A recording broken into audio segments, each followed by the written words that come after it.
The railways were invented as a response to a question that humans have been trying to solve for a very long time, which is how do you move large and heavy objects on the ground at high speed? So what the railway does is it aggregates a number of technologies together that allow you to create a friction reduction system that for the first time allowed us to connect people and places in a way that we had never done before.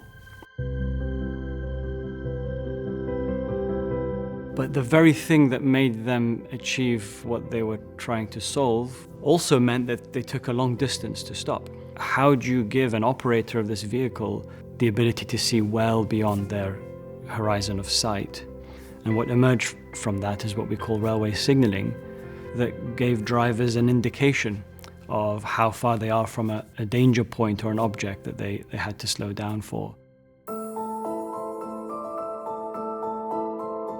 The challenges it posed was that it's really fixed into infrastructure, so it's then designed around worst case or average scenarios with different types of vehicles with different capabilities.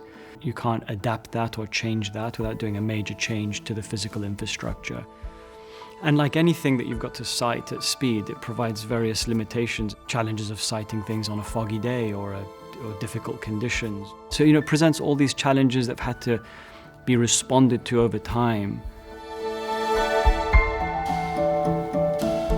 Throughout the 20th century, it was well established and understood that if you can communicate directly with the vehicle and the driver, that would be superior. And that is how any new railway is built and has been for many decades, in fact.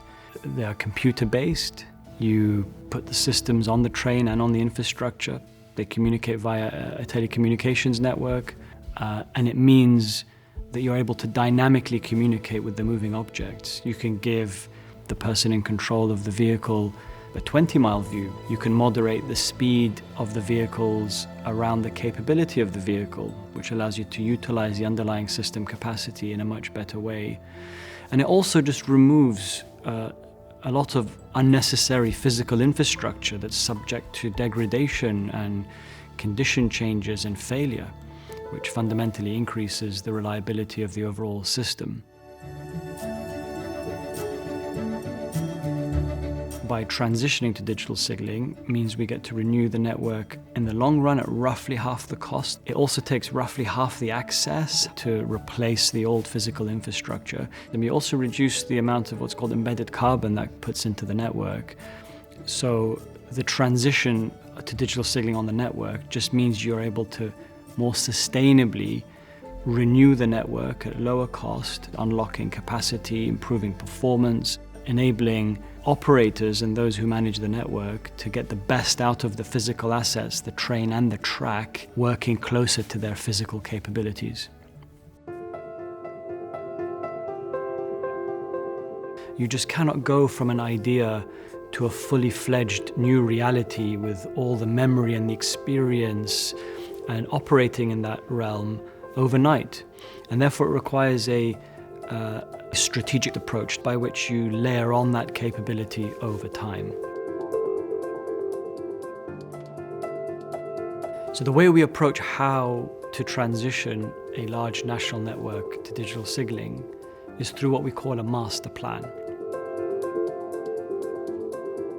The pilot phase saw several schemes come online. The first one was the Cambrian in North Wales, and that was the first time that digital signaling in the form of what's called the European Train Control System was applied in the UK. And that really established a foundational learning space for how you bring this international standard into the UK and apply it.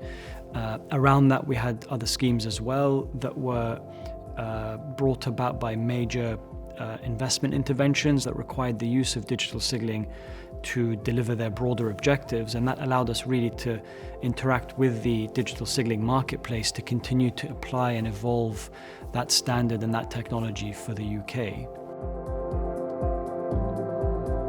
The Pathfinder phase was mobilized around 2018, and the area that was chosen is called the Northern City Line. And this was a section of railway that needed its signaling infrastructure to be renewed and had new trains arriving that had the digital signaling technology on it.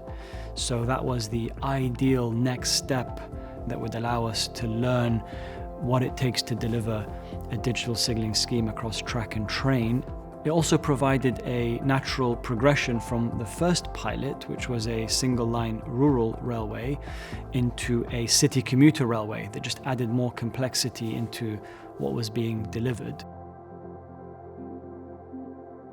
The pioneer phase is the first time that we take the leap into a multi-operator environment. So the underlying objective of that pioneer phase is to take several organizations in our industry through that transition. The pioneer phase was mobilized around 2020 with the East Coast Main Line. The southern part of the East Coast Main Line was due to have its signalling infrastructure renewed. It had intercity operations, commuter operations, freight operations, various heritage type operations, and as a primary railway has all the features of the broader network. The East Coast Main Line now is deep in delivery with all the partners fully engaged in the program.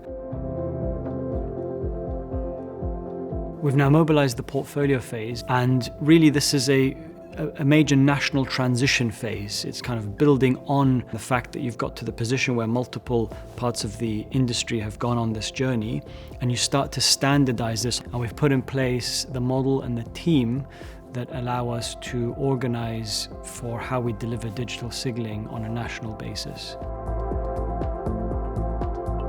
The paradigm phase is when you have multiple parts of the railway network now transitioning to digital signalling, and for the first time starts to pose the question of how you live with a new technological realm in our sector.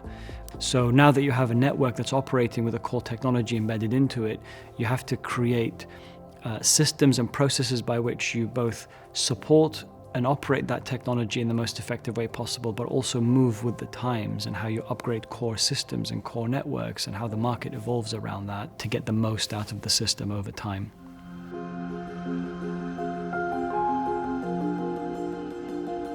" 2025 is the 200-year anniversary of the first passenger railway, and as we embark on a national celebration that reflects on the past, it really allows us to remember and recognize just how much of a change the railway has had on society and the world, but also the fact that it's a story of technological innovation from its very inception. And we are the custodians today of that rich heritage of pioneering innovation.